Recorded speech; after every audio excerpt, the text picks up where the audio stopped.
Hello everyone. आज का हमारा टॉपिक है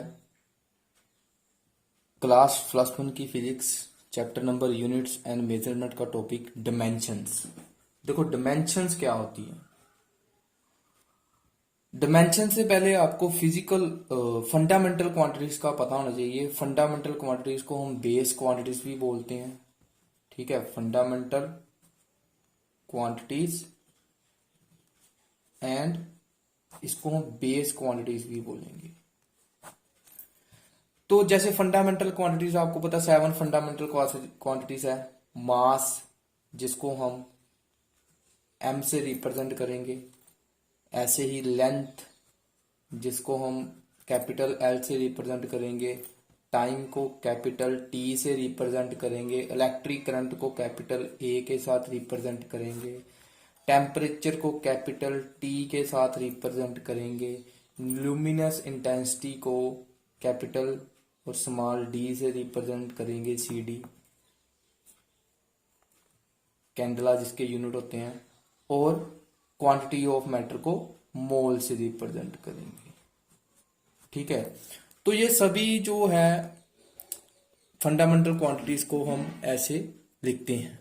ठीक है, अब देखें जो डिमेंशंस क्या है।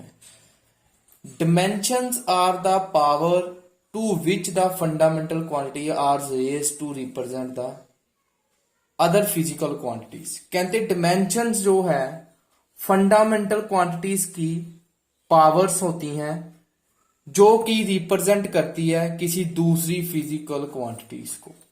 मींस ये फंडामेंटल क्वांटिटीज है, इनकी जो पावर्स है वो डिमेंशंस होगी और वो रिप्रेजेंट करेगी किसी फिजिकल क्वांटिटी को। फिजिकल क्वांटिटी मींस जैसे एरिया, वॉल्यूम, डेंसिटी, ये सभी क्या है फिजिकल क्वांटिटीज है आपकी। जैसे फॉर एग्जांपल मैंने एक एग्जांपल ले ली डेंसिटी।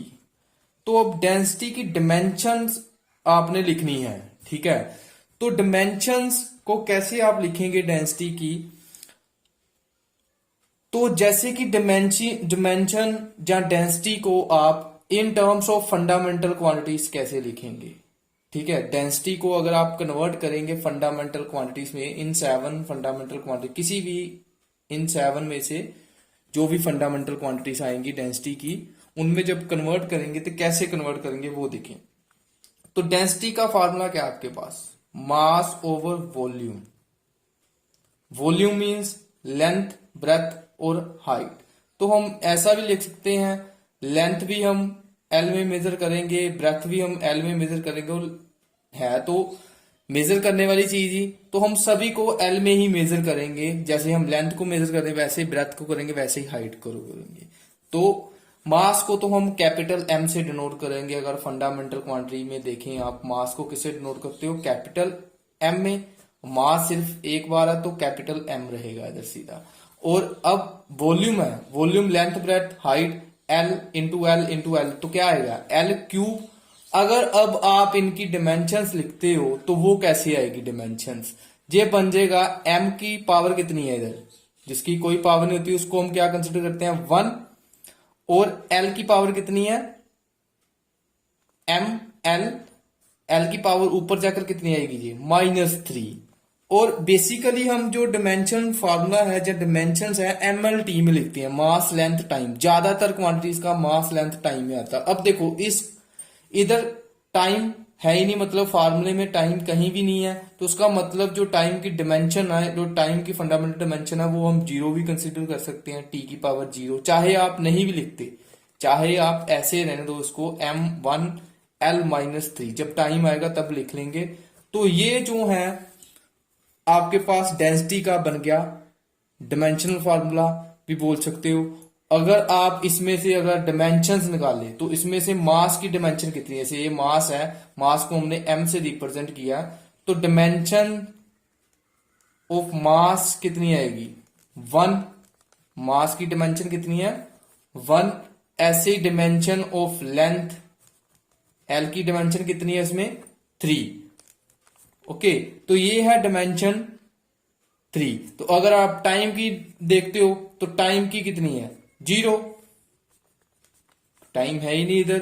ऐसे भी ऊपर भी टाइम की डिमेंशन कितनी है, 0। तो ये है जो डिमेंशंस होती हैं, जो पावर्स होती हैं फंडामेंटल क्वांटिटीज की, जो कि किसी फिजिकल क्वांटिटी को रिप्रेजेंट करती है। देखो ये मास, लेंथ और टाइम क्या है, ये फंडामेंटल क्वांटिटीज है, उनकी जो पावर है वो डिमेंशंस होती हैं, जो कि रिप्रेजेंट किसको कर रही है, एक फिजिकल क्वांटिटी को। देखो जो मास, लेंथ, टाइम है वो कहां से बना है, जो उनकी पावर है कहां से बनी, जो डेंसिटी का फॉर्मूला है वहां से ही बनी है।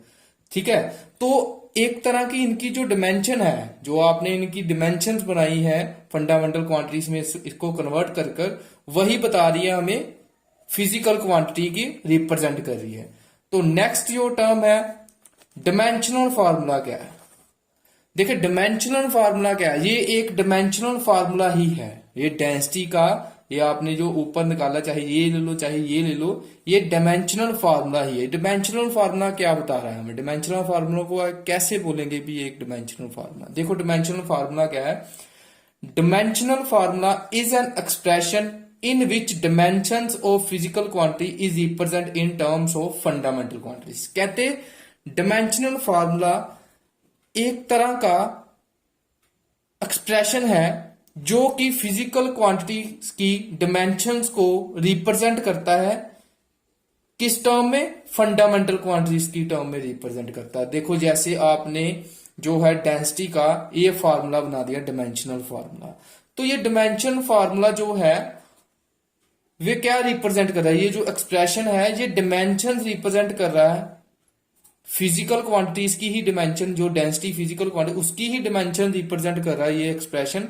बट ये कर रहा है in terms of fundamental quantity. ये मास, लेंथ, टाइम जो है in terms of fundamental quantities, और जो भी एक्सप्रेशन जो in terms of fundamental quantities में डिमेंशंस को रिप्रेजेंट करेगा, और वो डिमेंशंस किसकी होगी, फिजिकल क्वांटिटी किसी भी, वो फार्मूला जो होगा, वो एक्सप्रेशन जो होगा वो डिमेंशनल फार्मूला होगा। ज्यादातर जो फार्मूले हो MLT में होंगे, बहुत कम फार्मूले जिसमें बाकी भी फंडामेंटल क्वांटिटीज की डिमेंशंस आएगी। ठीक है, तो ऐसे ही अब आपने अपनी बुक से जितनी भी फिजिकल क्वांटिटीज है उनका डिमेंशनल फार्मूला बनाना है। जैसे फॉर एग्जांपल मान लो मैं आपको एक्सेलेरेशन एक फिजिकल क्वांटिटी है हमारी, तो फॉर एग्जांपल के लिए आपको एक्सेलेरेशन बताता हूं, एक्सेलेरेशन की फिजिकल क्वांटिटी क्या आएगी। अब एक्सेलेरेशन का फार्मूला क्या है, चेंज इन वेलोसिटी मींस ऊपर क्या आएगा, वेलोसिटी ओवर टाइम। अब अगर आपने एक्सेलेरेशन की बनानी, तो उसका मतलब पहले आपको वेलोसिटी की डिमेंशन भी पता होनी चाहिए। तो अगर आप वेलोसिटी की डिमेंशन देखते हो तो वेलोसिटी की डिमेंशन क्या आएगी, वेलोसिटी और स्पीड की डिमेंशन सेम ही रहेगी।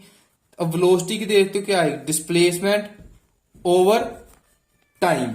तो डिस्प्लेसमेंट किस में आप करते हो, डिस्प्लेसमेंट मीन डिस्टेंस, डिस्टेंस किसको मेजर, डिस्टेंस को आप फंडामेंटल क्वांटिटी में किस में मेजर करते हो, लेंथ में। तो ये क्या आएगा L, और टाइम को कैपिटल T के साथ।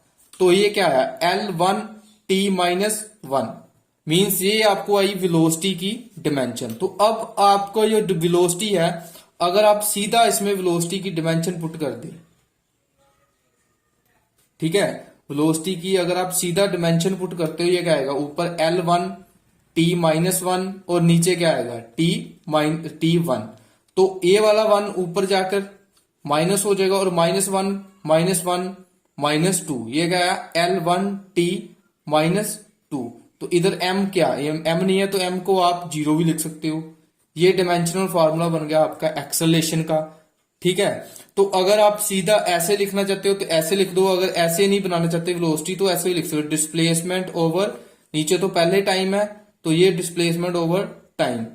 ठीक है, तो ऐसे आ गया। डिस्प्लेसमेंट को किस में मेजर करेंगे आप, लेंथ में L में, और टाइम एक का T दूसरे का T, तो ये कितना T²। तो ऊपर जाकर क्या आएगा L1T-2। ऐसे भी डिमेंशंस बन सकती है। मींस कि आपको फार्मूला पता होना चाहिए और आप डिमेंशंस बना सकते हो। ठीक है, ऐसे ही अगर मान लो आपने फोर्स की डिमेंशन बनानी है, मान लीजिए आपने फोर्स की डिमेंशन बनानी है, तो फोर्स का फार्मूला क्या है, F is equal to ma means mass into acceleration. ये आपके पास आई, और मास को आप फंडामेंटल क्वांटिटी में किस में लिखते हो, m में, अकेला m में, और एक्सेलेरेशन की आपने ऊपर निकाल ली है L1T-2। तो ये कितनी आई m1 L1T-2। ये आपके पास आई फोर्स का डिमेंशनल फार्मूला। ऐसे अगर आपने वर्क का निकालना है, वर्क डन का, work is equal to force into distance. तो फोर्स की आपने ऊपर कितनी निकाली, ये आपने फोर्स की निकाल ली, ठीक है। फोर्स की आपने सीधे लिख दी, चाहे आप फार्मूला लिख लो पहले मास इनटू एक्सेलरेशन, तभी ये बनेगी। अगर आप सीधी भी लिखते हो तो भी कोई बात नहीं। ये क्या आया, m1l1t-2 और साथ में डिस्टेंस का एक l। तो ये l की पावर 1 और ये l की पावर 1, ये कितनी आएगी, m तो वही रहेगा क्योंकि m नहीं है, m1l2t-2, ये आपके पास आई वर्क का डिमेंशनल फार्मूला। तो ऐसे जो है सभी फिजिकल क्वांटिटी के डिमेंशनल फार्मूला बनेगा। आपको प्रैक्टिस करनी पड़ेगी, हर फिजिकल क्वांटिटी का फार्मूला आपको लर्न करना पड़ेगा और उस फार्मूले को आपको फंडामेंटल क्वांटिटी में कन्वर्ट कर कर उसकी पावर कितनी बनती है फार्मूले के अकॉर्डिंग, और वो पावर को आप अगर रेसिप्रोकल में है तो प्लस माइनस कर कर ऐसे जो है फार्मूले जो होंगे वे डिमेंशनल फार्मूले होंगे। पेपर में जब भी आप एग्जाम देखें तो अलग अलग फिजिकल क्वांटिटी का आपको पूछा जा सकता है फार्मूला क्या। तो ये आपने कभी भी अगर इनकी प्रैक्टिस करनी तो अपनी बुक से हर एक फिजिकल क्वांटिटी का जो फार्मूला बनता है उसकी आप प्रैक्टिस करेंगे।